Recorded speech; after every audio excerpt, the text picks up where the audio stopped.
On today's show, why Senators head coach Travis Green might be tempted to keep his third line together. And we continue with our organizational value rankings, finishing off the Belleville tier, and SensCentral Citizens are back. Today, it's Alex. This is Brady Kachuk, and you're listening to the Locked On Senators podcast. You're Locked On Senators, your daily podcast on the Ottawa Senators. Part of the Locked On Podcast Network, your team every day. Welcome. You are locked on to the Ottawa Senators, the only daily podcast covering the Sens.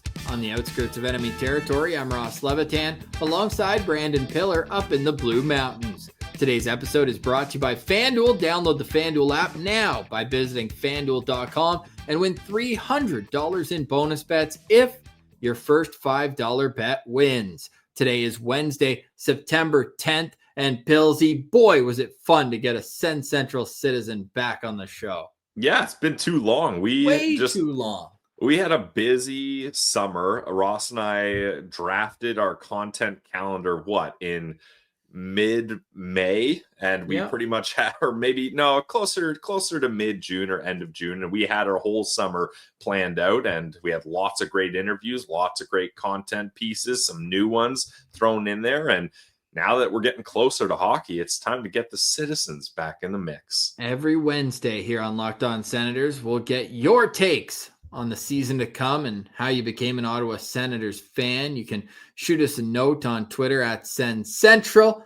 Got a few people looking to get involved, and we'd love you to as well. Thank you so much for watching, listening, however you engage with the show. The everydayers are what get us through the Sens off season. Cannot wait for the puck to drop. So thank you for making us your first listen each and every weekday. We're back 5 days a week. A subscription goes a long way on YouTube, so steal your significant other's phone, steal your parents, your colleagues, your neighbors, even your boss's phone, and get locked on to the Ottawa Senators. One of the things we're doing on our social media at SensCentral is posting a countdown, a video a day.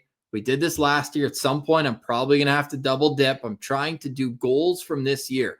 And Pillsy, as I'm scrolling through them, I'm seeing a lot of good things, especially late in the year, from the Senators checking line of Shane Pinto, Ridly Greig, and Michael Amadio. I paused before the end of that sentence because we've been clear in terms of duo. Shane Pinto and Ridly Greig are a pair. But do you get the feeling I am having that Travis Green is going to start opening night by keeping that line together? Despite Fabian Zetterlund, and if everyone's healthy, they've got an abundance of wingers. There's so many options. I do not think he will keep that third line together, Ross, not because he didn't like it, not because he doesn't think it can be successful again, for no reason other than the fact that there's a logjam in the top 9 in the forwards roster here. Because if Amadio stays on that line, that means one of David Perron, Fabian Zetterlund, or Claude Giroux has to play on the fourth line. And I just don't see a world where that makes sense. All of those guys deserve to be in elevated roles, are paid to be in more elevated roles than that. And I really like the idea. How's this for a fourth line? Nick Cousins, Lars Eller, and Michael Amadio as a fourth line. That's a nice fourth line.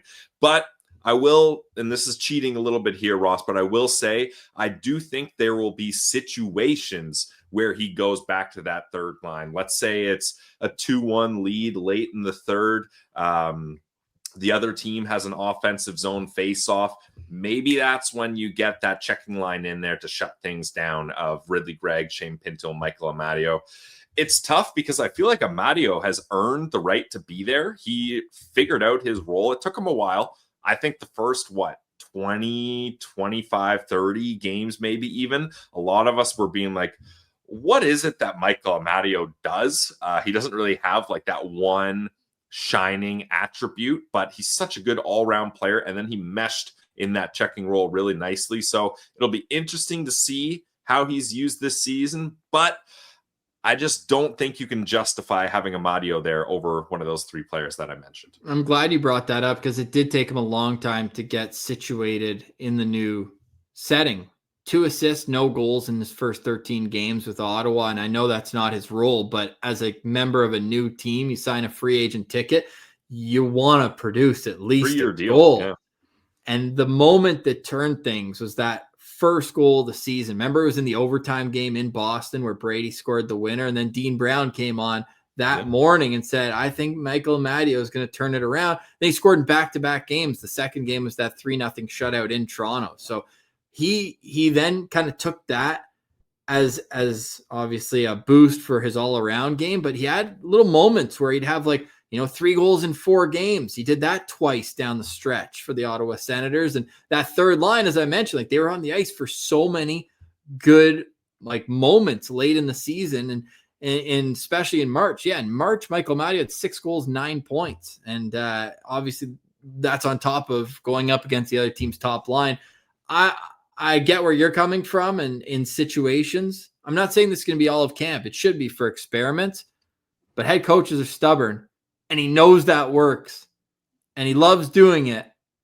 So why don't I throw you something? And I know you have to sell the player on it as well, though he did play on the fourth line a bit last year. But imagine going out there against a fourth line that has Nick Cousins on one side and David Perron on the other. Yeah, he would be, of the 3 guys I mentioned, Zetterlund and Giroux, Perron would be the guy that shifts down there. I believe he did spend some time in the fourth line in the playoffs. Not that much time, but I think he was down there. Him and Zetterlund were kind of flipping spots there. But again, then you're looking at a $4 million guy on your fourth line. And I think Perron could play that role, but I know.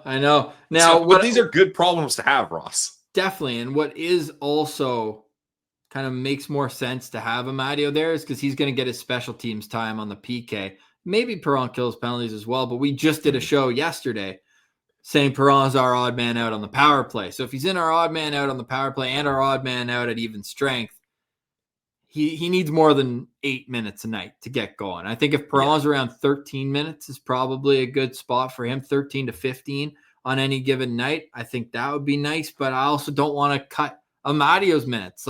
Eller and Cousins to me are the 2 that should be playing 8 to 10 minutes a night. That's your duo on the fourth line. So I get, and look, I'm making the argument on behalf of Travis Green. For me, Michael Amadio's on the fourth line. Just want to make that clear.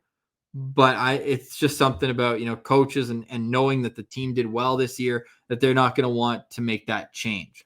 Time will tell. Travis Green was also on 1200 yesterday, and he said that the players are going to decide. Now, how much of that is coach speak and you want everyone motivated, have a good camp, or if he truly means that, look, your position, this lineup will be dictated with how the next 3 weeks churn out. But one time I would love, Ross, for when a coach says the players will decide. It's like when the teacher is like, you guys pick the seating chart. Well, what if he literally was like, you guys make the lines? Let me see how this goes. That would be interesting. But I've said it, Ross. Imagine, and it alternates every game. And you're just like, oh, damn, Sens are playing the Hurricanes tonight. But Pinto picked the lineup. So he's going to get a ton of power play time. We'll like that. And they alternate every game. A different player draws up the lines. Or, Ross, to get it even more crazy, the team gets to so let's stick with the Hurricanes. The Hurricanes get to decide what Sens player has to make the lineup, and vice versa. Sens get to decide what Hurricane player makes the lineup. Okay, we're getting off track here though. But that's good. I've been saying, Ross, that I think Michael Amadio should be on the fourth line, but I want him to be the number 1 penalty killing forward. That is Michael Amadio's role for me. With who? With Eller? Doesn't even really matter. Because you think Shane Pinto and Ridly Greig would kill penalties together. As much as you can keep even strength lines, so you're not juggling them, guys fatigued coming out or after special teams, all that, probably the better. But I'm with you. I think Amadio's the best penalty killer on the team. And he should be. And I think that's where he should be okay, this is my time to shine. I need to be the penalty killer. The only reason I would hesitate on Eller, Ross, is because I do like Giroux killing penalties too to increase his ice time. And I talked about the shorthanded faceoffs. He was one of the best in shorthanded faceoff wins in the entire league. So that's no a big spoilers factor as well. Tomorrow on Locked On Senators, we will get into the penalty killing situation that the Senators, or the power kill as it was known at times this season. But we got a packed show. We got a SensCentral Citizen standing by in a few minutes. But next, our organizational value rankings with the Belleville tier. It's completing the tier. And we've got our first player that has been ranked in all organizational value rankings. So stay tuned for that. You're listening to Locked On Senators, your team every day. Today's episode is brought to you by our friends over at Monarch Money. Look, most people, you can't name all the financial accounts that you have or even what they're worth. You're looking at 401ks, retirement saving, properties, investments.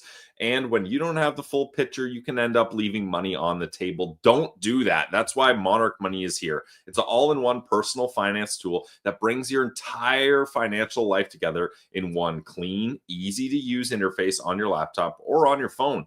Monarch does the heavy lifting for you. You can link all your accounts in just minutes, see clear data visual, get smart categorization of all your spending, and finally feel in control of your money without ever touching a spreadsheet.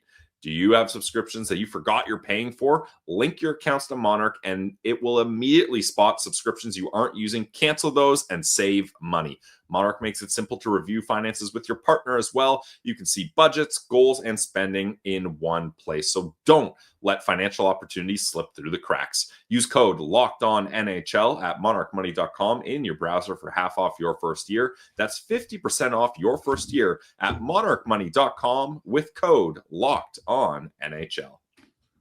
Today's episode is also brought to you by the GLEBE Central Pub. It's our pub in the heart of the Glebe. We love the GLEBE Central Pub. We cannot wait to ride the Sens Shuttle with you this season on the GLEBE Central Shuttle. You can find them at 779 Bank Street for great food, awesome vibes, an atmosphere to match, and just look how beautiful it is. We're pulling up right now a beautiful piece of art from their website. That is what you can imagine when you close your eyes and visualize yourself at the GLEBE Central Pub.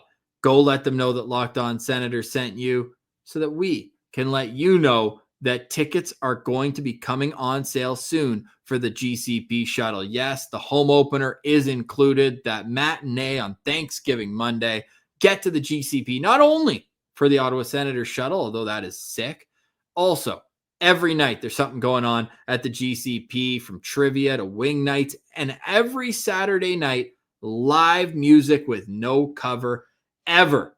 That's why we say the vibes are free at the GCP. Go check them out, 779 Bank Street. Let them know that Locked On Senators see you. Great food, great drinks, and an atmosphere to match. All right, Pillsy, SensCentral Citizen Alex is standing by in a few minutes, but we got to get through Tier 7 of our organizational value rankings. If you're new, joining us, welcome. Thank you. You can find all of our organizational value rankings in each and every episode until we count to the very top. Pillsy, we're getting into serious NHL player contender mode here as we reach the mid to high 30s. A lot of these guys have played NHL games in their career. So the fact that there's an opportunity for them to excel in Belleville most likely is where all these guys will start. But if there's injuries or they knock down the door and earn themselves chances, they could be playing up in the show. Well, lots of guys do have NHL experience here, but not the man who's starting today's list. Coming in at number 36, it's Jorian Donovan, 21 years old now. Already has his rookie season under his belt after coming off a Memorial Cup championship with the OHL Saginaw Spirit, or an OHL championship. Did he win the Mem Cup too? I know he played in the Mem Cup. We're going to have to fact check this. Yes, there you go. I knew it. CHL Mem Cup winner. Hey, you like winners, Pillsy? I do. If you're watching on YouTube, people can see he was also the 2024 Jonathan Petra Award winner, which goes to the hardest working player at Senators Dev Camp. And we had the audacity, Pillsy, to think at the time in 2022 when they took him in the 5th round that it was a nepotism selection, as they had done so many drafts prior. And hey, a lot of them have worked out. Hello, Brady Tkachuk, Ridly Greig, Jake Sanderson, and others haven't, like one of the players we covered yesterday on Tier 7. But Pillsy, there was a lot of merit with this draft pick. He is the kind of guy where you see the potential that he could be an impactful NHL player one day. Yeah, absolutely. And I mean, that's why the Saginaw Spirit brought him on to go to their Mem Cup, and he had success there with them. And in his first pro season, he did have 2 games in Belleville in 22-23. Let's keep that in mind. But in his first full pro season, 64 games, 3 goals, 9 assists, 12 points, a -9, and 83 PIMs. I think he's a well-rounded player, and being a defenseman, especially someone that doesn't have a lot of size, I don't know if I would call Jorian Donovan small at 6'2", 201 pounds, but he's not an imposing figure. So your first year as a defenseman in the pros is a tough assignment. And for him to get Coach Bell's trust to play 64 games, that's a good sign right there. And I anticipate he will be the second pair left shot defenseman this year for Belleville. Yeah, I think that would be a great continue to building trajectory for him if he can maintain that status throughout the season. He's a guy who wouldn't be my first choice for a call-up this year for 2 reasons. One, I think there's guys ahead of him like Donovan Sabrango in particular. I mean, after that, it does get a little thinned out. But I also, my main point here is I want him to have 2 full seasons down there where he just has to focus on one thing, not coming up and sitting in the press box if that ends up being the case. He needs to play games, and this is a great situation for him where he can really grab hold of that left side. There's no veterans blocking him behind Sabrango. This is a big year for Jorian Donovan. He does still have 2 years left on his entry-level contract, just under $800,000. But man, the potential is there. Great skater, smooth, hard on the puck, and also has realized that for him to make it to the next level, so you have to drop the mitts a little bit, and he's done well in a few of his fights. So I'm excited to see what's coming up this season for Jorian Donovan. What was he, 9 or 10, or where was he on our prospect rankings we did just the other week? I'm gonna say 9. You think he was 9th? Yeah, or 10th. Okay. Yeah. Because what I'm getting at, and I'll pull it up right now, but he's the kind of guy that could really make a jump this year, wouldn't you say? Yeah, absolutely. Especially if he's given the opportunities that we assume he'll get. Well, he's already gotten a jump up too. He came in at number 7. 7. Okay, nice. Yeah. 6 if you don't include Maryline, and I know there was some debate about whether or not he's included. So I'll put it this way: if Jorian Donovan can have the season we believe he can, he's going to be top 5 next time we do this. I hope so. I'm excited to watch him. Well, let's see. He's been on our organizational value rankings for 4 years now. He went up and then comes down just a little bit, but honestly, it's nothing to even raise an eyebrow at. He's down 5 spots from 31 to 36. His first 2 years right after the draft, he was at 46, moved up to number 39. But now he's 36 on our organizational value rankings, the 136th overall pick in the 2022 NHL draft. Today's episode is brought to you by our friends over at FanDuel. Guys, the NFL season, it's here. It's week 2, and FanDuel is making sure you're ready for kickoff with a can't-miss offer. Right now, new customers can bet just $5, and if your bet wins, you'll get $300 in bonus bets to use across the app. I love FanDuel. It's my go-to sportsbook app. Everybody knows that because it fits however I want to bet. Player props, same game parlays, or jumping in live as the action unfolds. It makes every game more exciting, whether you're watching your favorite team. For me, it's the Bengals. For Ross, it's the Bears. Or you're keeping an eye on your fantasy lineup. It's quick, easy, and the best way to add a little more energy to Thursdays, Sundays, and Mondays. Look out for profit boosts all over the app. So if you're ready to play, download the FanDuel app now by visiting FanDuel.com to get started. That's FanDuel.com to place your first $5 bet. Coming in at number 35, it's the captain of the Belleville Senators, Garrett Pilon. Peelsy is 6 feet tall, 192 pounds. He's 27 years old. And I love that they gave him that 2-year deal last offseason. Say, hey, we want a bit of stability in the leadership category. He's a disher. He can play all situations. And I think he's an important piece of the puzzle down there with the B-Sens. Yeah, I'm a big Garrett Pilon fan. What a hot take by me. Hey, yeah, their captain. He's going to be important for them to do well. Hey, they've had captains that we're not, or at least we're not seemingly that important to them, because Belleville's been through a decent amount of captains in their short term as a franchise here.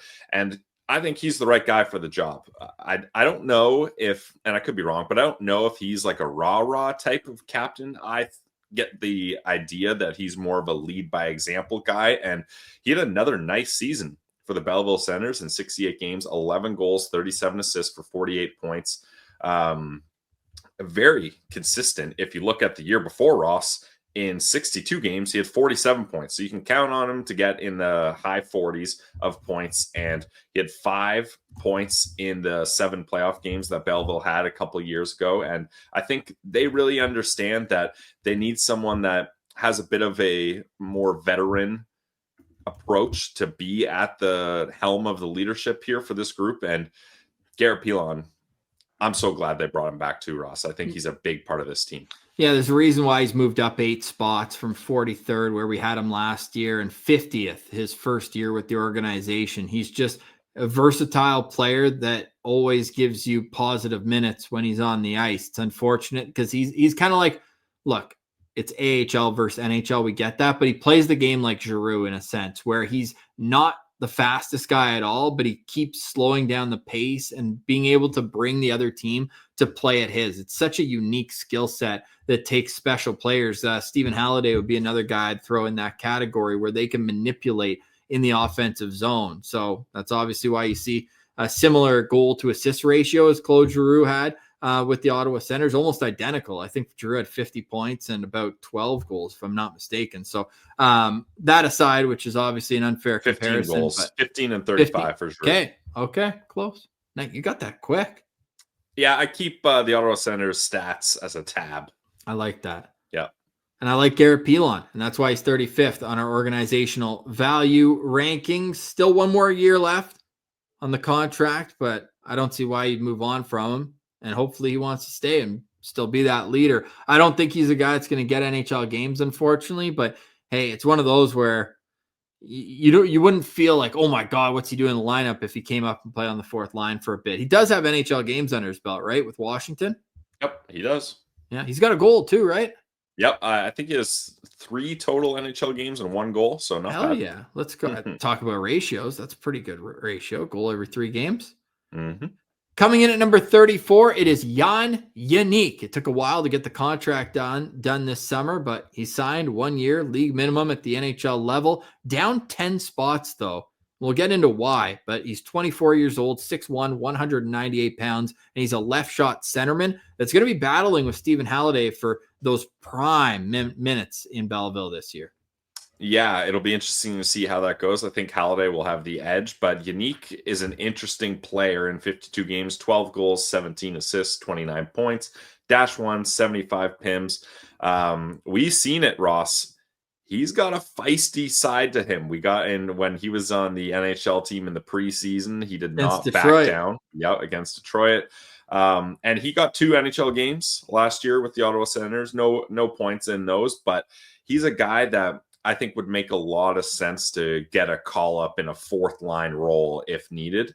And from what we hear, Ross, from our guys in Belleville that we have on the show frequently, he is quite the character off the ice too. I think he's one of the more interesting guys in that locker room. Would you call him unique?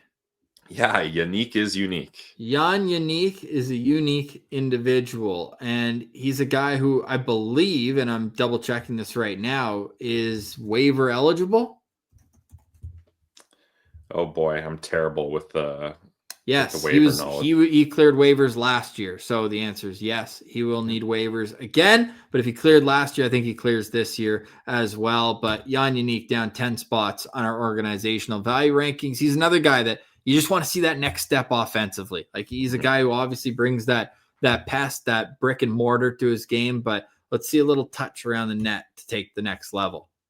Same thing can be said for number 33 on our organizational value rankings, Oscar Pistol Pete Pettersson, Pew Pew, at 21 years old, 6'2", 209. We've talked a lot about him this offseason with head coach David Bell. With Oscar, he knows what he has to do. He's now cemented as an AHL player. It's not, oh man, how do I get in the lineup? He's shown versatility, play center, play wing. Just 1 goal away from 10 on the season. He finished the year red hot as well. I want to see him. Obviously, I believe in his potential more than I think the average, scouting entity. Pillsy, wouldn't a 20-goal season look so nice on Oscar Pettersson this year? Yeah, it would. And I think he's shown the coaching staff that he can play the grinded out fourth line, forechecking role enough. And I'd like to see him consistently on a third line and maybe even get some second power play time, because his shot is really underrated. He just needs more opportunities to use it. And he just won hardest worker in Dev Camp, the Jonathan Petro Award that we previously referenced with Jorian Donovan. So the organization is starting to take note of the work that Oscar Pettersson puts in. And I even think, Ross, that he could be a bit of a leader on this team. I'm not necessarily saying he would have a letter, but he's a kind of guy that I think really can inspire some culture down there in Belleville. And obviously he's a friend of the show, so we're rooting for Oscar. 2 years left on his entry-level contract, $835,000. He's been on the organizational value rankings for 4 seasons now. There is, I don't even say a market correction there, but he has moved around a little bit up and down. He went from 39th to 28th, so up 11 spots, then fell 6 spots, and now he's up 1 spot to 33rd on our 2025 organizational value rankings. He was the 3rd round, 72nd selection in the 2022 NHL draft. Coming in at number 32, the only player who's not signed right now as a member of the organization, that's restricted free agent Max Gannett, who is also the first player that we have had on all 6 years of data. Yeah, it's fun to see his journey, although not a whole lot of movement throughout the entire time he's been in our organizational value rankings. But let's get to his last season in Belleville. 58 games, 9 goals, 14 assists, a plus 13, and 34 PIMs. I think, Ross, that he's going to be the number 2 right shot defenseman in Belleville if he's signed. I mean, you got to get that deal done one way or another. But I think a second pairing of Donovan and Gannett could make sense. Depends where Yakimchuk is, depends where Lassie Thompson is. So there's a log jam. It depends where Cam Crotty is. There's a log jam as far as right shot defensemen go in Belleville. So maybe that's a sticking point in the contract negotiations here. But for a 7th round pick, Max Gannett has done a nice job in this organization. And this is actually a bit of a down year for him, as the season before in 58 games, he had 34 points. So it's going to be interesting to see how this saga of Gannett goes, because there's a possibility, Ross, that we don't see him in the organization come. Yeah, which would be a shame, because he was drafted the same day that Shane Pinto became part of the organization. So he's been in it forever, it feels like. And it's obviously different now because he was a Pierre Dorion guy. Like Dorion would mention him all the time. Like, I love the way this kid plays. They're really proud of the pick, and they should be. Like, he's already, as you kind of alluded to, like, oversold the value of a 7th round pick just by what he's accomplished in Belleville. He's been an all-star down there. I wonder if there's a part of him that's curious seeing the right shot defenseman continually drafted in the 1st round, and then them bringing in Crotty after the negotiations stalled with him this summer.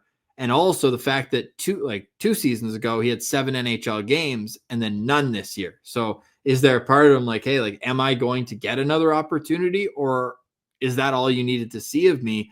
What's going on? But he led the Belleville Sens. I know plus minuses and everything, but with the stats that are available at the AHL, when you lead the team in anything, that's worth noting.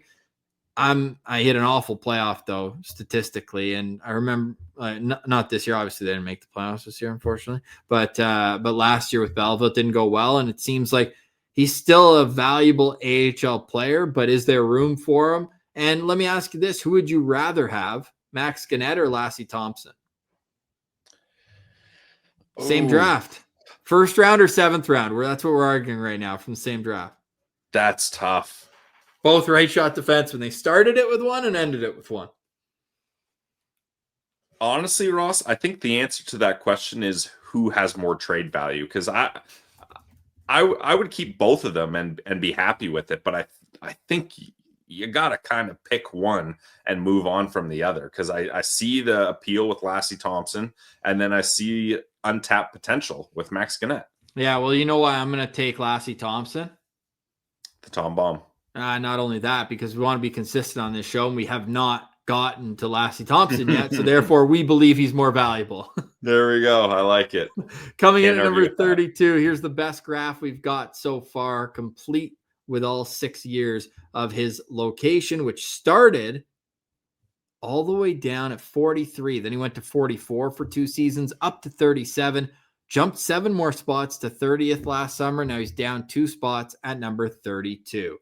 Coming in at number 31, Donovan Sebrango. Talk about NHL games. He got his first this year, and he was awesome in Belleville. He's a very aggressive player at 6'2", 220 pounds, part of the Alex DeBrincat trade coming to Ottawa. And he's again surpassed, I think, the expectations that were put on him, at least by the fan base, when he felt like a throw-in in that trade.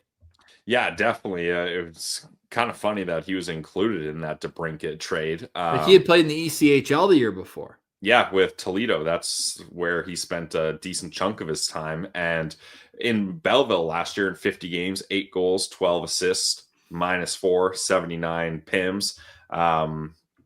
I think he will end up being the top left shot defenseman in Belleville. Yeah, and I think he'll complement whoever's on the right perfectly. Yeah, whether it's Yak or Lassie. Exactly. I really like the way he plays, and I think that we were a little low on him both the last 2 years. Like, he jumped up 23 spots. He's the biggest jumper so far that we've done. That's incredible. And maybe it was a bit of a correction too, because when he got here, we had him at 40th and then dropped all the way to 54. Guess we didn't see a whole lot that year that merited him to move up. But I like him where he is right now. Like, he's a guy who you feel confident in playing a handful of NHL games. And if that goes well, hey, keep playing him. But I remember when he was on the ice, like I didn't feel nervous. I didn't feel like there was a weak link out there in particular. And hopefully he can continue his growth, because he also brings that aggressive style that clearly, with the way they've drafted and accumulated players, this is how the management wants them to be on the back end. He embodies that. Yeah, absolutely. I think he's really done a good job coming from Detroit and making the most of the opportunity he's had here. And obviously a great story when he made it to the NHL, and we kind of got to see more about what his family life is like. Donovan Sebrango is at 31st on our organizational value ranking. Should note as well, he's from the same draft class as Tim Stützle, Jake Sanderson, Ridly Greig, Levi Merrilainen, Tyler Klevin, and I guess we'll say Cole Reinhardt as well. One-way NHL contract. So can Donovan Sebrango be a one-way NHL contract guy? We won't find out for 2 years, because he did just agree to terms on that contract, and it's not a 1-year deal. It's 2 years. Donovan Sebrango comes in at number 31 on our organizational value rankings, and that wraps up tier number 7, Pillsy. We're getting the real deal now. Yeah. Do you have our updated full graphic? Because I have a question I want to pose to you. I will in just a moment. I can pull up what I have right now, and then we'll add in the players that we covered today, because I got to do that every day, because we're trying to be a little sneaky here. We're trying to make it not obvious at who these players are going to be before we actually get to them. But yeah, why? What's your question as I get this pulled up? Well, yeah, it was just more of a visual, but I think you can still answer the question without seeing it. Of the players we covered today, who, if any, do you think will have a realistic chance to play NHL games? Like overall, or play NHL games this season? Because I think this season with Ottawa, like who could get a call up from Ottawa?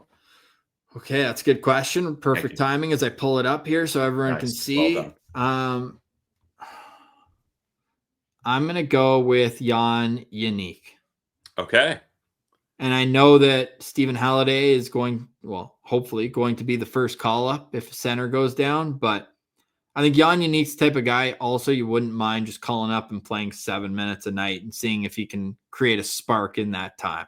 Yep, I like that. My answer would be Donovan Sebrango, just because if a left shot defenseman goes down, he's next man up as far as left shot goes. Now they might just have 2 righties on a pair when Jensen gets back, and you're looking at Spence, Matting Palo, all those guys. You might do that if it's short-term enough, but I could see Sabrango getting another look. Yeah, I wouldn't mind that one bit. Okay, we'll get to Tier 6, the NHL depth tier, tomorrow on Locked On Senators. Pillsy, we still got a SensCentral Citizen. We said it's a packed show. We're back to 5 days a week. We're outrageous, and we'll be back with the Citizen next. You're listening to Locked On Senators, your team every day. Gone too long, but back again. We have a SensCentral Citizen, and it's almost poetic that for the first one, we're going to Wisconsin, where it has officially become a mascot state for the Ottawa Senators. Alex Nowak joins us. What's up, man? Welcome to the show. Yep, long time listener, first time caller. I'm excited. That's sick. So people watching on YouTube already have questions about the jerseys behind you. But before we get to that, the way we start every SensCentral Citizen, especially the ones who don't live in Ottawa, how'd you become an Ottawa Senators fan? Well, obviously, Wisconsin, we don't have our own hockey team for professional. So I pretty much flocked to like different players, and growing up goalie friendly, played goalie in high school. So Nice. Right when I graduated, Brian Elliott was the goalie at Wisconsin. And obviously before him, like Heater was there and Pavelski was there. And Pavelski's from Plover, so he's only like 20 minutes away from where I'm from. So really it was like kind of the local guys, and, you know, being goalie, you got to pick someone to kind of play after.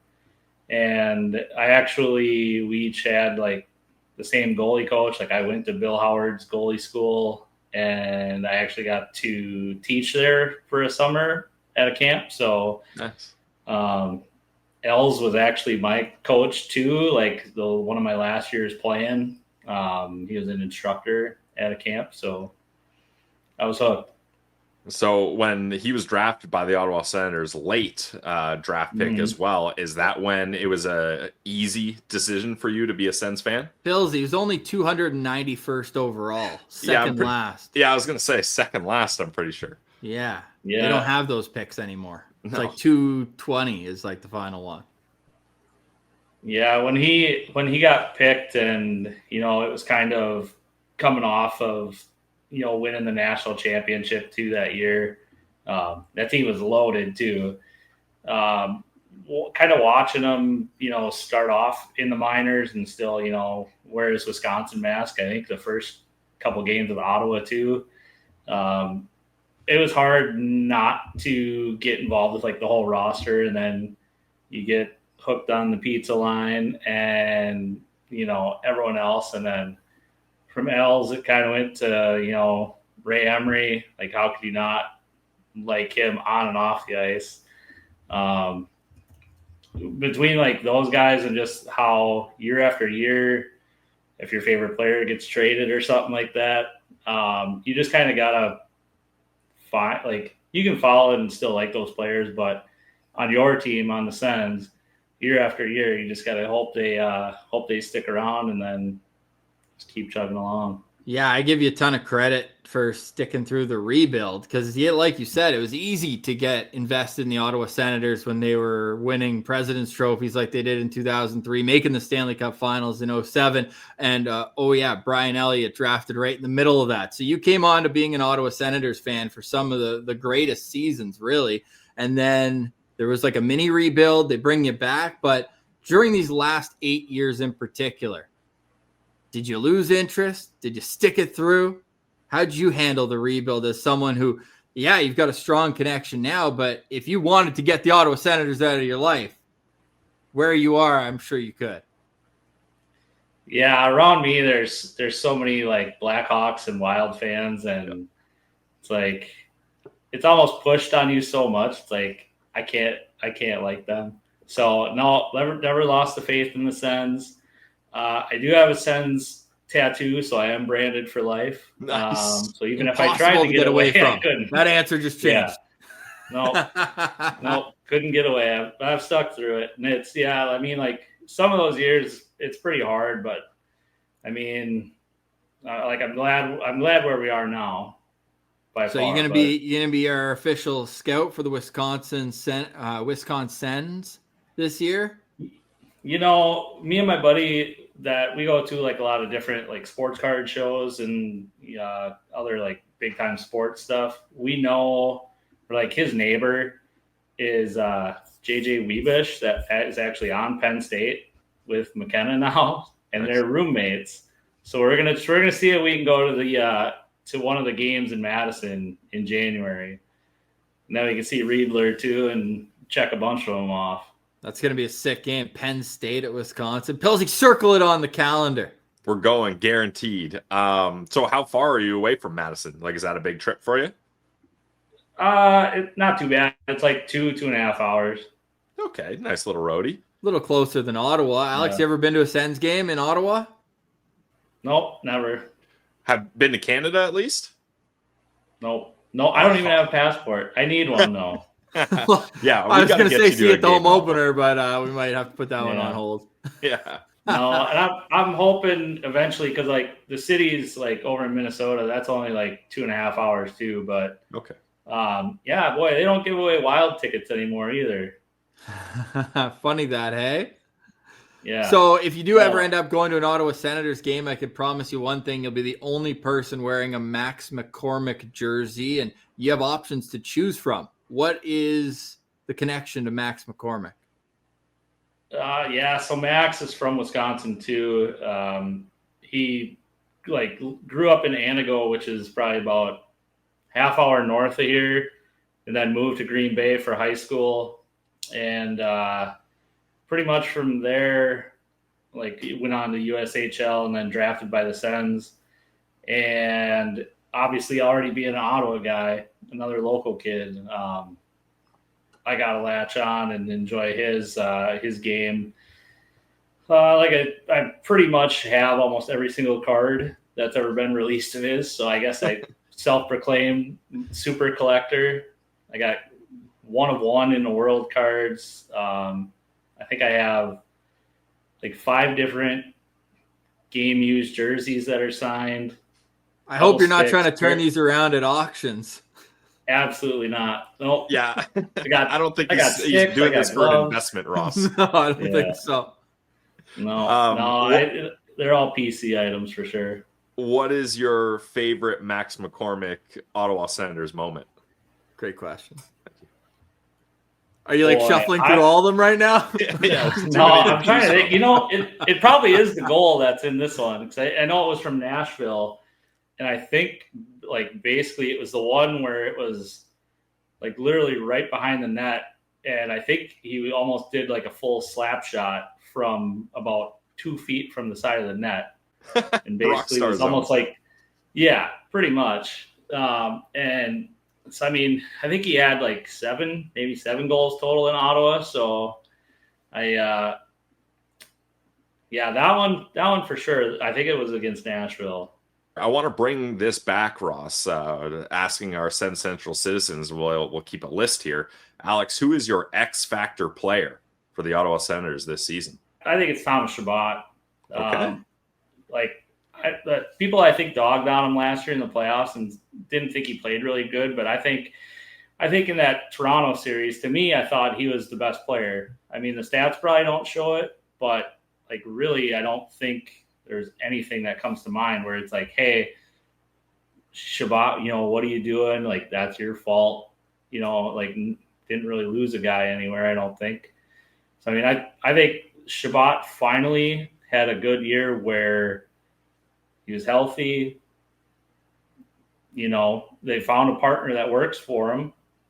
So I think this year, as long as he stays healthy, I mean, he's skating good again. So, I think Chabot's probably going to hopefully get back to a little bit more offensive, like when he was coming out of junior. But I think he's going to have a good year this year. Yeah, we talked yesterday on the show about how his power play totals could be improved, and that's one other way to kind of spike the offense for him. But I like that call. So would you start with Chabot and Jensen if Jensen's ready to go? I think that's probably the pair to go with. I think we're going to get different combinations throughout camp, but like Travis Green, He's saying, like, we're happy about how he played last year overall, and he has the opportunity to just run back the same top four. Jordan Spence going to get his opportunities. The easy, and even like it's not like you're worried that Spence and Clevin wouldn't fit. It on paper is a perfect pair with the physical stay at home and then the puck mover. So I think, that'd be the easy play for Travis Green to just run back the same pairs, but have Spence replace Hamonic, and obviously Matt Impala will wait his turn. I don't envy him picking D this year because, like, I honestly think Yak has a big chance of making it. I mean, even if you have him for, I think your 10 games or whatever, your trial period yet, I mean, it wouldn't be the worst thing for him either to just play the whole year in Belleville either. Yeah, and you need Belleville to be competitive. One way to do it is try to make him as good as you can. But, I mean, for me, it's all about 2-3 years for Yak, and I like the sound of the Sens decor the way it is. So you don't need to rush. He would have to me, blow the doors down at camp where you just simply can't ignore it, because who would come out? Like, would you have Jordan Spence as a healthy scratch on opening night? And again, this is in the world where Nick Jensen is somehow ready to go. Is that how you'd fit Yak in? Yeah, it'd kind of be a revolving door on that bottom pair, and I know that. But opening night, everybody wants to be in that lineup. You're going to let a 19-year-old kid take a spot of a guy who you're bringing into your group and trying to make him feel part of it, and he's proven to be an effective NHL player on a good teams. I don't know if the message in the room works when a kid would come over and take that. What if he earns it? What if he was the better player? That's what I'm saying. He's got to blow the doors down, and Spence would have to have a less than stellar camp. Like, it's Spence's job to lose, but I just think that he's going to be in the opening night roster. Well, and maybe Yak's on the roster. Like, hey, if Yak makes the team but isn't in the lineup in game one, that's still a huge feather in his cap. It's not like Yakimchuk's going to be like, wait, I'm not playing the opener. So from that standpoint, like, even him just being in the building for it in a suit up bird's eye view would be great for him to experience the burn. I know they're on the road, but that first stretch, you're going into the champs den in game 2 and then coming home. Like, didn't they do that years ago? To start off your NHL career, it's not bad. Not bad. Yeah. It doesn't get any better than this. And then the home opener happens, and it does. Alex, final question for me. Pillsy hit you with your X factor. My question is, what's the hot take that you're telling everybody, like, this guy is going to pop off for X, or a team goal, something that you truly believe in, but might be a bit outrageous? Obviously, like last year, we ran the table on Toronto in the regular season, and that didn't work out the best for us in the playoffs. But, I think, like, pretty much for us, if we win 3/4 of the games against our divisional opponents, I think we could finish 3rd in the division. We'll make the playoffs. Conference finals for me. I'd be happy going back conference finals. So who are they beating in the playoffs to get to the conference finals? Well, hopefully, obviously I would hope Toronto wouldn't even make it. Oh, okay. But yeah, I mean, you gotta live up to the rivalry even if you're not there. So,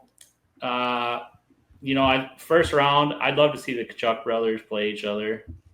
I think that'd be great. Just knock out the champs in the first round and kind of open up everyone's eyes a little bit. From there, honestly, Tampa's just a wagon, I feel like. So, I mean, I think they'd have to go through them two to get there.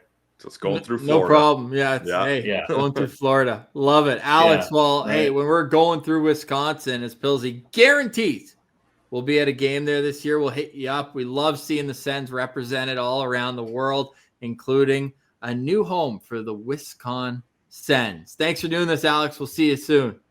Yeah, for sure. Sounds good. Thanks, guys.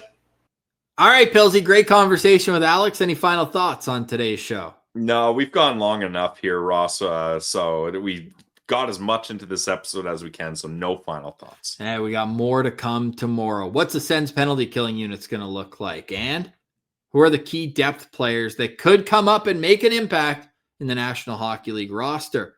That's for tomorrow. For today, we say goodbye. For Brandon Piller, I'm Ross Levitan. Thank you for liking, watching, listening, and engaging with the show. Please be a friend, tell a friend to subscribe to Locked On Senators wherever they get their podcasts. We're part of Locked On Podcast Network, your team every day.